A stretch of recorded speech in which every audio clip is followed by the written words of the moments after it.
Salut les trilobites, attention, changement de décor. Je suis censé représenter un pilote d'avion. Ouais, j'ai pas beaucoup de moyens. Hein. Bon, c'était parce que dans une vidéo précédente, je vous avais dit qu'on prendrait un peu de hauteur, et bien c'est parce qu'on va parler de ptérosaures. Ah, mais le ptérosaure je connais, c'est le dinosaure volant. Alors, faux. Et doublement faux. Parce que le ptérosaure n'est pas une espèce à part entière, mais plutôt toute une famille. Du coup, je vais peut-être vous apprendre quelque chose, mais la famille des ptérosaures est une grande famille avec plein d'espèces différentes. Des petites, des grandes, des très petites, des très grandes... Je suis coincé dans une boucle temporelle. En tout cas, ce ne sont pas des dinosaures, mais des reptiles volants qui sont apparus à peu près en même temps qu'eux durant le Trias, et ils domineront les cieux avec eux jusqu'à leur extinction, laissant après la place aux oiseaux. Et en gros, ils sont regroupés sous deux grandes familles. Les ptérodactyles... Les ptérodactyles... Ah, putain. Les ptérodactyleux... Ah... Les ptérodactyleux... Ah, putain.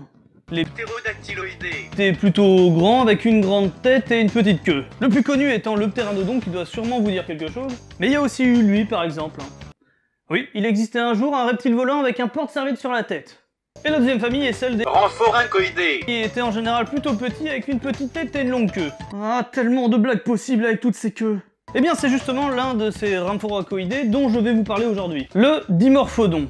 Son nom signifie deux formes de dents. Oui, parce que si vous l'aviez pas remarqué, il a des dents. Et ce nom, c'est parce que celles de devant sont bien plus longues et espacées que celles de derrière. Il a été découvert en 1828 au Royaume-Uni et était probablement piscivore, c'est-à-dire un bouffeur de McFish. Il était plutôt petit par rapport à ceux qui arriveront plus tard et mesurait seulement 1,50 m d'envergure pour 1 m de longueur. Et vu sa tête, on peut pas dire que tout ce qui est petit était mignon. Ouah.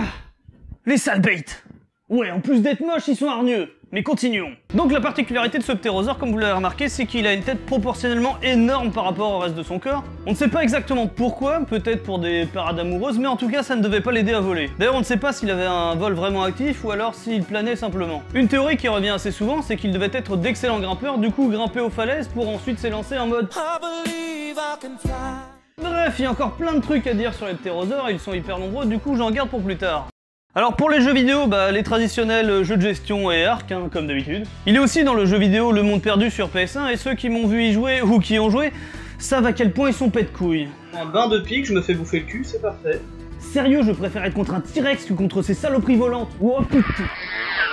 Ah, ça va pas recommencer, hein.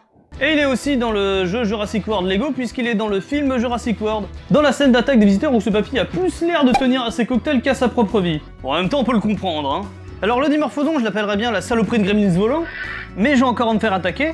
Du coup, ça sera le gentil petit lutin des airs. Ça te va, j'espère.